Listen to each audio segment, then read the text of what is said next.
अति शीघ्र आने वाले परमेश्वर के नाम से आप सबों का इस दुआ के घर पेंटिकॉस्टल चर्च मेरठ के यूट्यूब चैनल में स्वागत करती हूँ।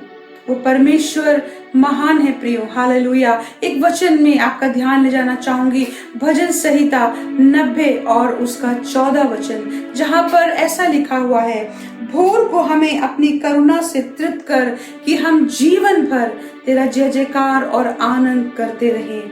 हालेलुया। वो परमेश्वर अपनी करुणा से तृप्त करने वाला परमेश्वर है। भजनकार 23 में लिखता है, निश्चय भलाई और करुणा जीवन भर मेरे साथ साथ बनी रहेगी। वो परमेश्वर विश्वास योग्य है। आइए अपनी आंखों को बंद करें और उसकी करुणा के लिए हम उसको धन्यवाद करें। आज की इस भोर के लिए प्रभु को हम धन्यवाद करें और प्रभु से प्रार्थना करें, प्रभु आज इस भोर के समय मुझे अपनी करुणा से तृप्त कर परमेश्वर। हालेलुया। प्रभु आपका धन्यवाद करते राजा, हालेलुया। राजाओं के राजा, प्रभुओं के प्रभु परमेश्वर, आप महान है प्रभु, अति शीघ्र आने वाले परमेश्वर हैं प्रभु। हालेलुया प्रभु। और आपके वचन में जैसा लिखा है प्रभु, आपके आगमन तक परमेश्वर आप हमारे साथ बने हुए हैं प्रभु। आपकी करुणा हमारे साथ साथ बनी हुई है प्रभु। हमारी प्रार्थना है परमेश्वर पिता, हालेलुया प्रभु, ओ हमारे को सुनने वाले हर एक व्यक्ति विशेष को प्रभु अपनी उपस्थिति से इस समय ढांपे प्रभु, अपनी उस करुणा से हमको तृप्त करें परमेश्वर, ताकि प्रभु जी हालेलुया हम जय जयकार प्रभु तेरा आनंद के साथ हम तेरा जय जयकार करते रहे परमेश्वर। हालेलुया। सुबह के समय हमारी यही प्रार्थना है परमेश्वर कि अपनी करुणा से हमको तृप्त करिए प्रभु। सारा आदर आपको मिले पिता, सारी महिमा आपको मिले राजा। यीशु मसीह के नाम से मांगते हैं, आमीन आमीन आमीन। हालेलुया। आइए उस परमेश्वर की करुणा को स्मरण करते हुए इस गीत को गाकर उसकी आराधना करें।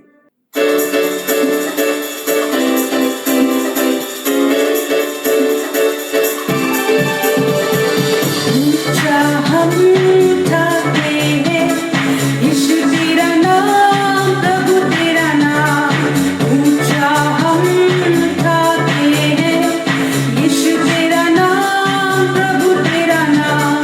तू है महान राजा की राजा, करुणा निधान सर्वशक्तिमान।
आप सबों को जय मसीह की। परमेश्वर के पवित्र नाम को महिमा मिले।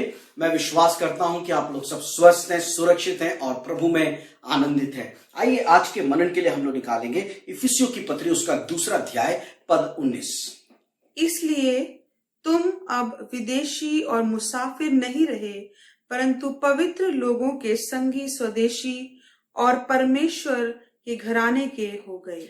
पिछले संदेश में हमने मनन किया था कि कलीसिया प्रभु यीशु मसीह का देह है और हम लोग उस देह के अंग हैं और उसका सिर स्वयं प्रभु यीशु मसीह है।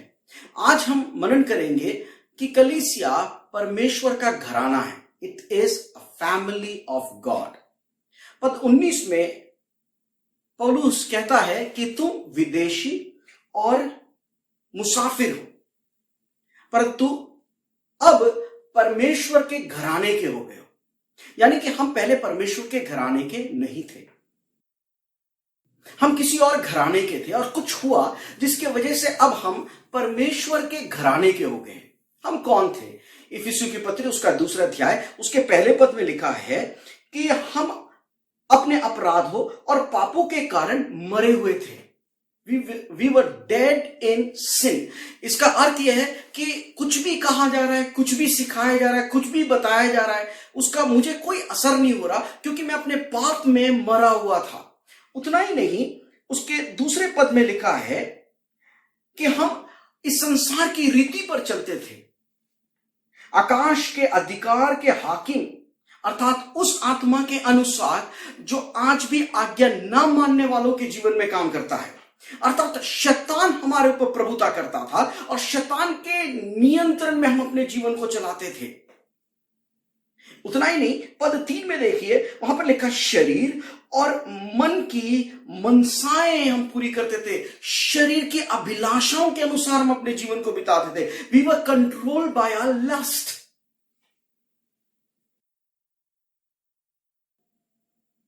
और इसी 3 पद में लिखा है, स्वभाव ही से क्रोध के संतान थे। हम जो कुछ भी करते थे उससे वो काम करते थे जिससे प्रभु क्रोधित होता था। और उसका परिणाम क्या हुआ? उसके 12वें पद में लिखा है, मसीह से अलग और इज़राइल के प्रजा के पद से अलग किए हुए और प्रतिज्ञाएं की वाचाओं के भागी ना थे और आशा रहित और जगत में ईश्वर रहित थे। इन सब कारणों के कारण अब बिना मसीह के इजरायली अर्थात परमेश्वर के चुने हुए लोग उनसे अलग। इतना ही नहीं, प्रतिज्ञाएं जो परमेश्वर की थी, उपलब्ध थी, पर उसका मुझे कोई लाभ नहीं है। वाचाएं जो परमेश्वर ने लोगों के साथ बांधा, उसका मेरे को कोई लाभ नहीं है। इस संसार में जब मैं जी रहा हूं, आशा नहीं है मेरे पास, आशा रहित, और इस संसार में ईश्वर रहित मैं जीवन को बिता रहा था, विदाउट गॉड। इसलिए कई लोगों ने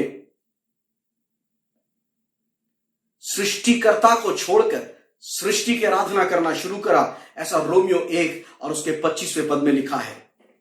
यह मेरी और आपकी हालत थी, परंतु कुछ हुआ, कुछ अद्भुत काम हुआ। कलवरी के क्रूस पे प्रभु यीशु मसीह के द्वारा एक अद्भुत कार्य किया गया, जिसका वर्णन पौलुस उसके 13वें पद में उल्लेखन करता है। और वो कहता है, पर अब तो मसीह यीशु में तुम जो पहले दूर थे, मसीह के लहू के द्वारा निकट हो गए हो। प्रभु यीशु मसीह के उस लहू के द्वारा हम निकट हो गए हैं। पर प्रभु यीशु मसीह ने ऐसा क्यों किया? उसका कारण लिखा है पद 5 में और पद 6 में, क्योंकि परमेश्वर जो कि दया का धनी है, अपने उस बड़े प्रेम के कारण जो वो आपसे और मुझसे करता था, वो आपसे बहुत प्यार करता था, बहुत प्यार करता है। और उसका कारण यह है क्योंकि उसने आपको अपने हाथों से रचा है, आपको अपने स्वरूप में बनाया और आपके नथनों में अपने श्वास को फूका है। वो आपको नष्ट होते हुए नहीं देख सकता। उसको दया आई आप पर, उसने उसका प्रेम प्रकट हुआ और उसने यीशु मसीह में, जो आप पाप में मरे हुए थे, आपको जिलाया। आपकी आत्मा को जागृत किया ताकि आप परमेश्वर के आवाज को सुन सके, परमेश्वर के बातों को समझ सकें। ना केवल उसने इतना किया पर लिखा आपको स्वर्गीय स्थानों में बैठाया। God loved you, he liberated you and he lifted you. उतना ही नहीं, पद 14 को मैं चाहूंगा मेहरबानी से पढ़ दें। क्योंकि वही हमारा मेल है। क्योंकि वही हमारा मेल है। मतलब मैं पापी था, परमेश्वर पवित्र है, मैं परमेश्वर के निकट नहीं जा सकता था, परमेश्वर चाहकर मेरी मदद नहीं कर सकता था, पर यीशु मसीह मेरे और परमेश्वर के बीच में एक मेल बनकर आ गया, जिसने मेरे सारे पापों को अपने ऊपर ले लिया और उसके बलिदान के द्वारा उसने मेरा मेल मिलाप पिता से कर दिया। वो हमारा मेल है। और उसके आगे देखिए क्या लिखा है, जिसने दोनों को इंग्लिश में लिखा है he made two groups one, जिसने दोनों को एक कर लिया और अलग करने वाली दीवार को उसने क्या कर दिया, ढहा दिया। ये दोनों कौन है? टू ग्रुप्स, अर्थात यहूदी और अन्य जाति। उसने जंगली जैतून को उस वास्तविक जैतून के साथ साटा, उसने उस दीवार को तोड़ दिया। Hallelujah, hallelujah. ये एक बहुत बड़ा चमत्कार था, क्योंकि परमेश्वर अपने परिवार की रचना कर रहा है। यहूदी लोग जिनको व्यवस्था दिया गया, जिनको रीति और रिवाज दिए गए, अन्य जाति लोग जो अपराध और पाप में मरे हुए हैं, ईश्वर से दूर, ईश्वर रहित, प्रतिज्ञाएं नहीं है इनके पास, वायदे और वाचाएं नहीं है, आशा नहीं है, मुसाफिर है, विदेशी है। परमेश्वर ने दोनों को जोड़ दिया। और उसके 15वें पद को भी पढ़ दे। और अपने शरीर में बैर, अर्थात वह व्यवस्था जिसकी आज्ञाएं विधियों की रीति पर थी, मिटा दिया कि दोनों से अपने में एक नया मनुष्यत्व उत्पन्न करके प्रभु ने यहूदियों को भी नया बनाया, प्रभु ने अन्य जातियों को भी नया बनाया और नया मनुष्यत्व उत्पन्न करके क्या करा दिया? उसने मेल करा दिया, दोनों का एक मेल करा दिया। That is a miracle what Christ did. ये एक चमत्कार था जो प्रभु कर रहा है। यहूदी के अलावा सब अन्य जाति हैं। हमारे लिए नहीं था वो प्रतिज्ञाएं और वायदे और वाचाएं, तो प्रभु यीशु मसीह के बलिदान के द्वारा प्रभु ने इन दोनों समूह को जोड़ दिया। पद 16 को भी बड़े ध्यान से सुनिए जी। और क्रूस पर बैर को नाश करके, क्रूस को, हर वो बैर को नाश करके, इसके द्वारा दोनों को एक देह बनाकर, दोनों को, अन्य जातियों को और यहूदियों को एक देह बनाकर परमेश्वर से मिलाया। परमेश्वर से क्या कर दिया? उसने मिलाया। Together as one body Christ reconciled both groups to God. पर प्रभु यीशु मसीह ने दोनों समूह को जोड़ा और उसको परमेश्वर से क्या कर दिया? मिला दिया। पद 17। और उसमें आकर तुम्हें जो दूर थे, जी हाँ, और उन्हें जो निकट थे, जो दूर थे तुम्हें अर्थात अन्य जातियों को, और जो निकट थे अर्थात यहूदियों को, दोनों को मेल मिलाप का सुसमाचार क्या करा? सुनाया। अब व्यवस्था नहीं, सुसमाचार के द्वारा तुम परमेश्वर के घराने के भागी हो सकते हो। सुसमाचार सुनाया और लिखा है क्योंकि उसी के द्वारा हम दोनों की एक आत्मा में पिता के पास पहुंच होती है। अब एक ही द्वार रहेंगे सुसमाचार, यहूदियों के लिए भी और अन्य जातियों के लिए भी, कि उसके द्वारा वो परमेश्वर के पास पहुंच सकते हैं, अनुग्रह के द्वारा। इफिसियों की पत्री उसके दूसरे अध्याय उसके 8 और 9 पद में लिखा है, कामों के द्वारा अब हमारा उद्धार नहीं हो सकता, ऐसा नहीं कि कोई अपने कामों पर घमंड करे, पर केवल परमेश्वर के अनुग्रह के द्वारा ही। जो प्रभु यीशु मसीह ने कलवरी के क्रूस पे किया, उसने दो समूह को जोड़ दिया और पिता से मिला दिया और हमको एक घराने का कर लिया। और उसके बाद बोलता है, इसीलिए अब तुम मुसाफिर नहीं हो, अब तुम विदेशी नहीं हो। एक विदेशी और मुसाफिर जिस भी शहर या नगर में होता है, वो नगर में है, पर उस नगर के किसी भी लाभ का वो आनंद नहीं उठा सकता, क्योंकि वो मुसाफिर है। पर तो अब प्रभु यीशु मसीह ने जब हमारा एक मेल मिलाप कर दिया, उसने हमें पवित्र लोगों के संगी बनाकर हमें परमेश्वर के घराने में जोड़ दिया। परमेश्वर के परिवार का हमें एक भागी बना दिया। अब हम परमेश्वर के परिवार के एक भागी बन चुके हैं।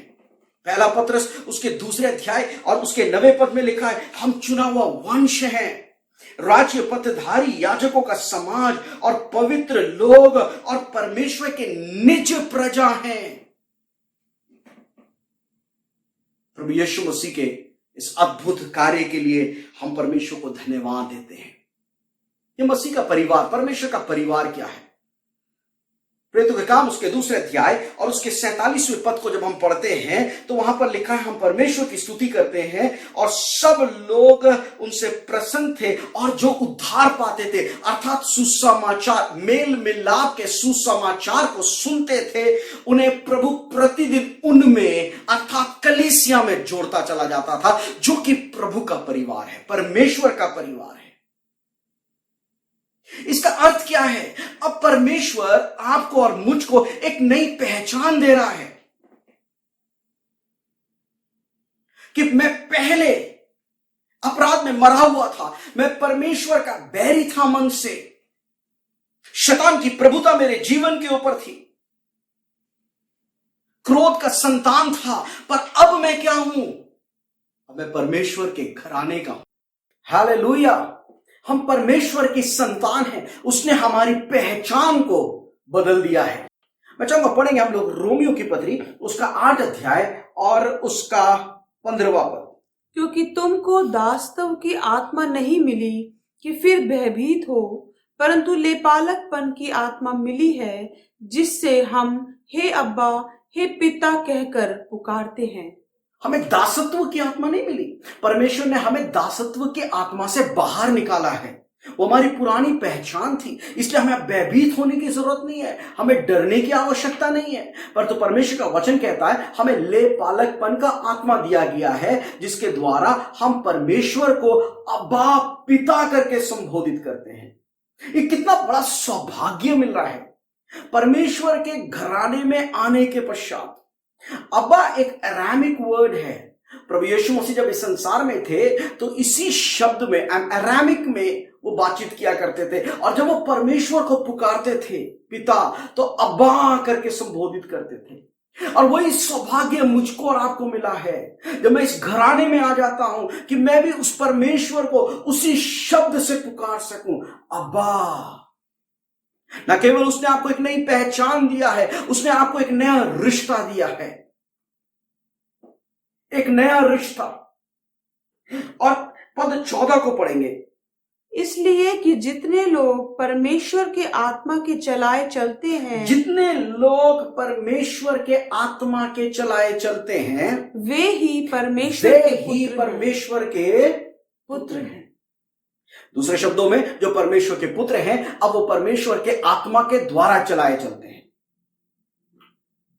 शरीर के अभिलाषाओं के अनुसार नहीं, शैतान की योजनाओं के अनुसार नहीं, संसार के उन रीति के अनुसार नहीं, परंतु परमेश्वर के आत्मा के द्वारा हमारी अगुवाई होती है। That is a wonderful benefit to being in the family of God. हम अनाथ नहीं रहे, ईश्वर रहित नहीं है इस जगत में। हम परमेश्वर के उस नेविगेशन को प्राप्त कर सकते हैं। प्रभु क्या चाहता है इन समयों में, प्रभु मुझसे क्या अपेक्षा कर रहा है? परमेश्वर का आत्मा मेरी अगुवाई करता है। अनदर बेनिफिट, उसके 17वें पद को पढ़ेंगे। आत्मा आप ही हमारी आत्मा के साथ गवाही देता है कि हम परमेश्वर की संतान हैं, और यदि संतान है तो वारिस भी वरन परमेश्वर के वारिस और मसीह के संगी वारिस हैं। हालेलुया। और मसीह के संगी वारिस हैं। सी अनदर बेनिफिट, न केवल मैं उसका बेटा बन गया हूं और मैं उसको अब्बा पिता कह के पुकार पाता हूं और उसका आत्मा मेरी अगुवाई करता है, पर परमेश्वर कह रहा है जब तुम इस घराने में आ गए हो तो अब तुम वारिस हो, यानी कि जो कुछ परमेश्वर का है वो सब कुछ अब मेरा भी है। क्या है परमेश्वर का? जो कुछ परमेश्वर का है और जो कुछ परमेश्वर आपको देना चाहता है वो सब कुछ परमेश्वर ने अपने वचन में लिखा हुआ है। परमेश्वर की प्रतिज्ञाएं, उसकी वाचाएं, और वो सब आपका है। और इसलिए यहोशू की पुस्तक में लिखा हुआ है, जब परमेश्वर यहोशू से बात करता है, परमेश्वर कहता है यहोशू ये पुस्तक, व्यवस्था की पुस्तक तेरे चित्त से कभी अलग ना होने पाए। रात और दिन इसी में मनन करना, क्योंकि इसमें प्रतिज्ञाएं हैं, इसमें वाचाएं हैं। मैं क्या देना चाहता हूं और मैं तुम्हारे लिए क्या करना चाहता हूं वो सब कुछ इसमें है। मैं किन चीजों से आनंदित होता हूं वो सब कुछ इस पुस्तक अर्थात परमेश्वर के वचन बाइबल में है। तो इसको मनन करना, मनन करने से आशीष नहीं मिलती। उसके आगे लिखा है उसके अनुसार चलने की तू क्या करना? चौकसी करना, ओबे इट, क्योंकि ऐसा करने से जिस काम में तू हाथ डालेगा वो सफल हो जाएगा। तो आप परमेश्वर के वचन को जब मनन करते हैं ना, तो आप परमेश्वर के बारे में जानना शुरू कर देते हैं। You start knowing God. और जब आप परमेश्वर के वचन का पालन करना शुरू कर देते हैं, आप परमेश्वर को जानना शुरू कर देते हैं। You see his power. आप देख पाते हैं परमेश्वर कितना विश्वास योग्य है अपने वाचाएं और प्रतिज्ञाओं के प्रति। What a privilege! कितना एक फेरबदल एक जीवन में आ गया। स्वदेशी थे, मुसाफिर थे, यानी कि जिस राज्य में है, जिस देश में है, उस देश का किसी लाभ का हम आनंद नहीं उठा पाते। परंतु आज हम इतने सौभाग्यशाली हो गए कि हम परमेश्वर के संतान और उसके संगी वारिस हो गए। हालेलुया। अब आप परमेश्वर के परिवार में हैं, तो इस परिवार का एक वातावरण भी है, एक माहौल भी है, उसको हम नजरअंदाज नहीं कर सकते। इफिसियों की पत्री उसका 5 अध्याय और उसका 1 पद पढ़ दीजिए। इसलिए प्रिय बालकों की नाई परमेश्वर के सदृश बनो। जी हाँ, इस बालकों से एक चाह है पिता की कि तुम मेरे परमेश्वर के सदृश बनो। Be imitators of God.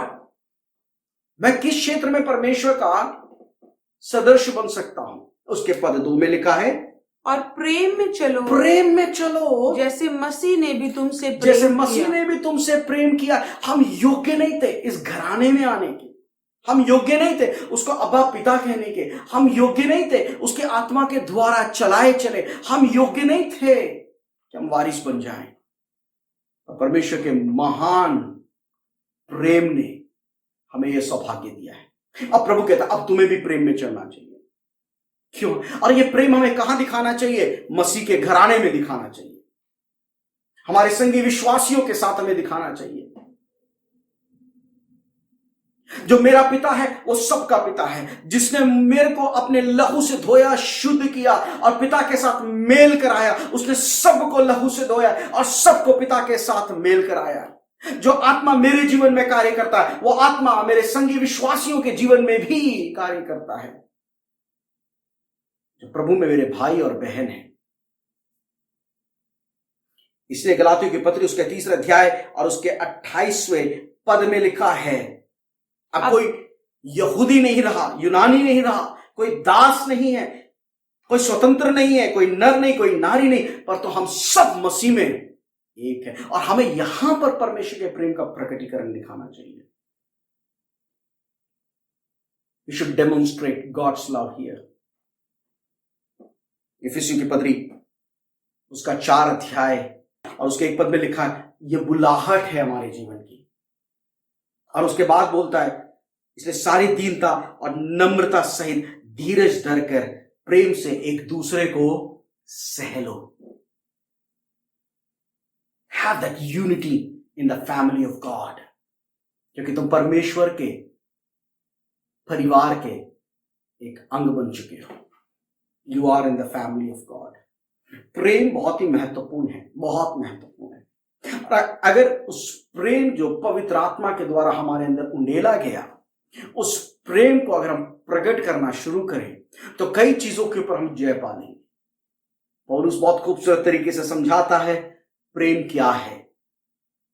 पहला कुरिन्थियों उसका 13वें अध्याय और उसका 4 पद में लिखा है, प्रेम धीरजवंत है, प्रेम कृपालु है, प्रेम ढा नहीं करता, प्रेम अपनी बड़ाई नहीं करता, प्रेम फूलता नहीं, प्रेम अनरीति नहीं चलता, प्रेम अपनी भलाई नहीं चाहता, प्रेम झुंझलाता नहीं, प्रेम बुरा नहीं मानता, कुकर्म से आनंदित नहीं होता पर सत्य से आनंदित होता है, सब बातों को सह लेता है, सब बातों की प्रतीति करता है, सब बातों की आशा रखता है, सब बातों में धीरज रखता है। ये प्रेम परमेश्वर का है और इस प्रेम में चलने के लिए परमेश्वर आपसे और मुझसे चाहता है। कलीसिया परमेश्वर का परिवार है। इस कलीसिया को परमेश्वर ने अपने पुत्र के लहू के द्वारा जोड़ा है और एक ही चाह है परमेश्वर की कि इस परिवार के अंदर प्रेम प्रेम और प्रेम बना रहे। मैं विश्वास करता हूं आज के इस वचन के द्वारा प्रभु ने आपको आशीष दिया है। अगर आज आप में से कोई इस घराने से दूर है, अभी तक यीशु मसीह को अपना उद्धारकर्ता रूप में स्वीकार नहीं किया है, अभी भी पाप में मरा हुआ है, संसार की रीतियों में चल रहा है, शैतान के प्रभुता में अपने जीवन को बिता रहा है, शरीर की वासनाओं को और अभिलाषाओं को पूरा कर रहा है, तो मैं आपको बताना चाहता हूं एक मेल मिलाप का सुसमाचार है कि यीशु ने आपका मेल मिलाप पिता के साथ कराया है। यीशु ने आपका मेल मिलाप पिता के साथ कराकर अपने घराने में बुलाया है। वो आपकी पहचान को और आपके रिश्ते को बदलना चाहता है। आइए अपनी आंखों को बंद करेंगे, हम प्रार्थना में प्रभु यीशु को देखें। अनुग्रहकारी दयालु पिता परमेश्वर, मैं धन्यवाद देता हूं आज के इस वचन के लिए और मैं विश्वास करता हूं प्रभु तूने आज इस वचन के द्वारा हम सबों से बातचीत किया है। प्रभु तेरा धन्यवाद उस अनुग्रह के लिए परमेश्वर जिसके तहत तूने हमें अपने घराने में ले लिया परमेश्वर। ओ खुदावन, हम तो ईश्वर रहित थे, आशा रहित थे, प्रतिज्ञाएं और वाचाओं से दूर थे प्रभु, पर परमेश्वर तेरे उस महान अनुग्रह के लिए हम धन्यवाद देते हैं जो तूने हम पर प्रकट किया, उस दया के लिए, उस प्रेम के लिए परमेश्वर, जिसके द्वारा परमेश्वर तूने हमें परमेश्वर हालेलुया अपने घराने में स्वीकार किया। मैं प्रार्थना करता हूं प्रभु आज के इस वचन के द्वारा जिन से तूने बातचीत किया उनके जीवनों में एक बड़ा परिवर्तन आने पाए। साथ ही मैं प्रार्थना करता हूं इस समय अपने देश के लिए प्रभु, इस समय के माहौल के लिए परमेश्वर, समस्त देश के ऊपर तेरा अनुग्रह बना रहे परमेश्वर। हर एक जरूरतों को प्रभु इस देश की तू पूरा कर परमेश्वर। अपने शहर को तेरे हाथ में रखता हूं प्रभु, इस शहर के ऊपर भी तेरा अनुग्रह बना रहे परमेश्वर। हर एक कलीसिया के विश्वासियों को प्रभु नाम नाम तो आशीष दे परमेश्वर। तो अपने अनुग्रह, अपनी कृपा दृष्टि में बनाए रख परमेश्वर। सारा आदर मान सम्मान आप ही को मिले। इस प्रार्थना को आपके पुत्र प्रभु यीशु मसीह के नाम से मांगते हैं, आमीन। आमीन। प्रभु आप सबों को आशीष दे। मारानाथा।